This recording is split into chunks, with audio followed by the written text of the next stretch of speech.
সিলেট এক আসন নিয়ে মিথ রয়েছে। এই আসনে যে দল বিজয়ী হয় তারাই পায় রাষ্ট্র ক্ষমতা। বিগত ভোটের পরিসংখ্যানও সেটাই বলে। তাই ত্রয়োদশ জাতীয় সংসদ নির্বাচনে প্রার্থীরা আসনটি নিজেদের করতে বিরামহীন প্রচারণা চালাচ্ছেন। সিলেট এক আসনের নির্বাচনী পরিবেশ নিয়ে আরও খবরাখবর জানাতে আমাদের সাথে যুক্ত রয়েছেন সহকর্মী নাবিল হোসেন। তার মাধ্যমে জানাবো সেখানকার সবশেষ পরিস্থিতিগুলো। নাবিল, সিলেট এক আসনে ঠিক কতজন প্রার্থী প্রতিদ্বন্দ্বিতা করছেন সেটি জানাবেন।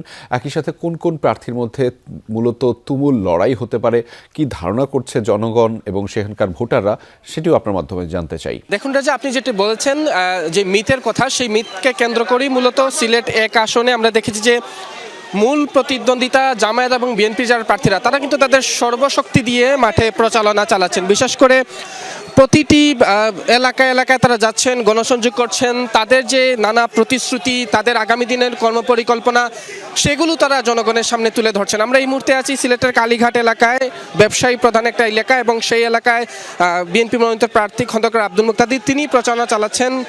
পাশাপাশি আমরা সকাল থেকে জামায়াত মনোনীত প্রার্থী মৌলানা হাবিবুর রহমান তাকেও বিভিন্ন এলাকা চষে বেড়াতে দেখছি, এবং সিলেটের মূল যে সংকটগুলো সেই সংকটগুলোই তারা আসলে তুলে ধরছেন, এবং সেই সংকটগুলোকে পুঁজি করে সেই সংকটের নিরসনকে সামনে রেখেই তারা ভোটগুলোকে নিজেদের মধ্যে টানতে শুরু করছেন। দলীয় প্রভাব বিস্তারের পাশাপাশি আসলে স্থানীয় সমস্যাকেই প্রার্থীরা মূলত প্রাধান্য দিচ্ছেন।